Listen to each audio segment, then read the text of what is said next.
$83 million. That is the combined tournament winnings of Daniel Negreanu and Justin Bonomo, the two biggest money winners of all time. And they're going to be heads up in a blind versus blind pot with 10 left in a 100K buy-in. What an exciting moment, Jonathan. It actually really is. Yeah. Grant makes it sound like he doesn't think so, but it is. It's the $100,000 buy-in from the PCA Super High Roller in 2018. This took place just in January.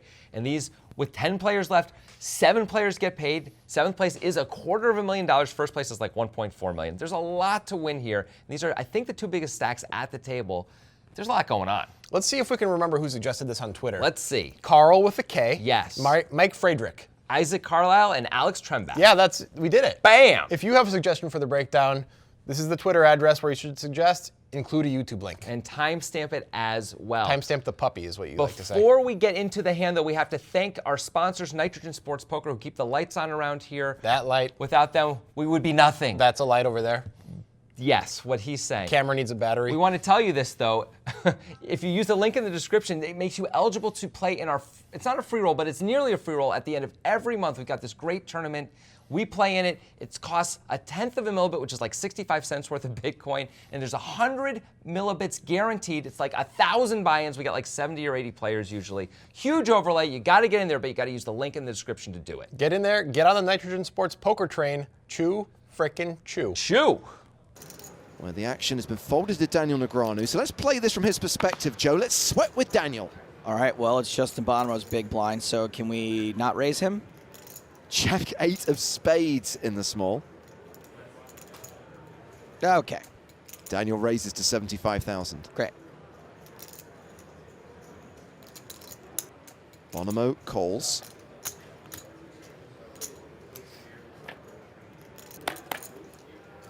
The flop gives Daniel a flush draw, plus a backdoor straight draw, plus he has 2 overs to the board. What's not to like? All in. Sorry, wait a few seconds, and then all in. Alternatively, C-bet for 45K. I'm hoping Justin raises so we can go all in.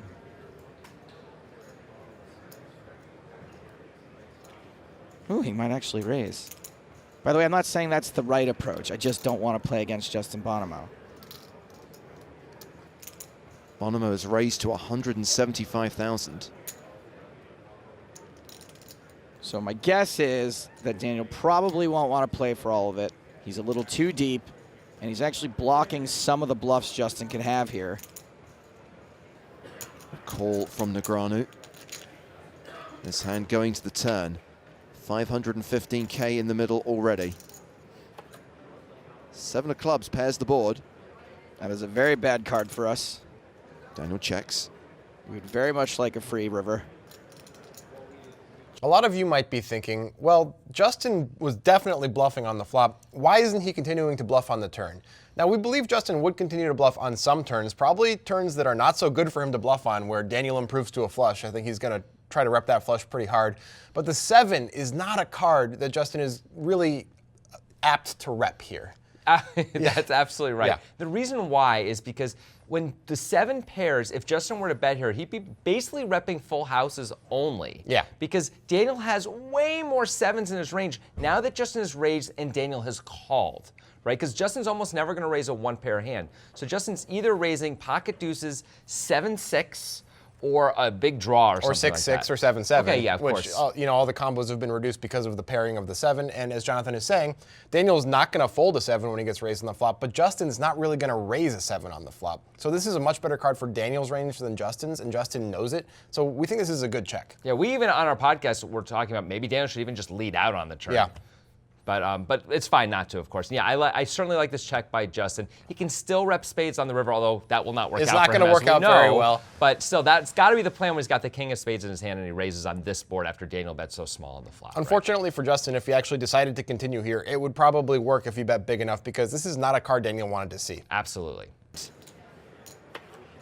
So Daniel pairs his jack on the river. It's a pretty good card for us. And I think we can bet this. Very unlikely we're going to get raised.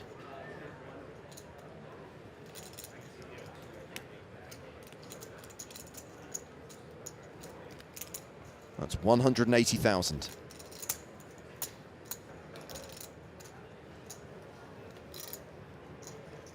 Uh-oh.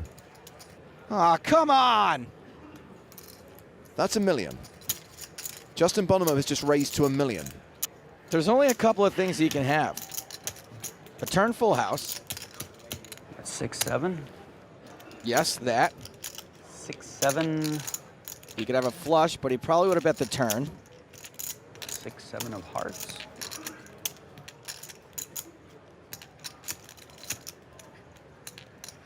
So 6-7 hearts. That's one hand. What else? Clubs. This is going to be a full house or a bluff.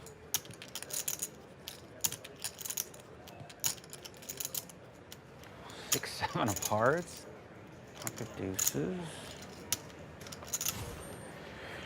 All right, pocket deuces. Daniel's played a time bank card, buying himself an extra 30 seconds thinking time.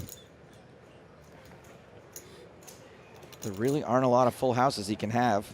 I knew we should have moved in. I said it. You also said Justin Bonomo wouldn't raise. But I said the other thing first. Whatever. I fold. Negreanu lets it go. What did Bonomo have? King, queen. It was a bluff. Wow, out of nowhere, fireworks. It looks like Daniel's just going to bet this hit. It's going to be over, no big deal. And then Justin says, That's why I've already won $60 million in 2018. 26 million. Make it 26 million. That's a bit more. Yeah. Yes, it's a pretty good year for Justin Bonomo, and this is probably a good raise, but I'm not so sure about it. Before we get to that, I like the size of the raise at least. Let's talk about Sure. Daniel's bet, which I think is bad. Regrettable? Yeah. I'm going to go with regrettable. It's a bad bet. So I think what happened here is that Daniel got caught up in his head that if he misses the river, he doesn't hit spades, he's going to rep trip sevens because it makes perfect sense for him to have trip sevens as played. So that's cool, right? Yep.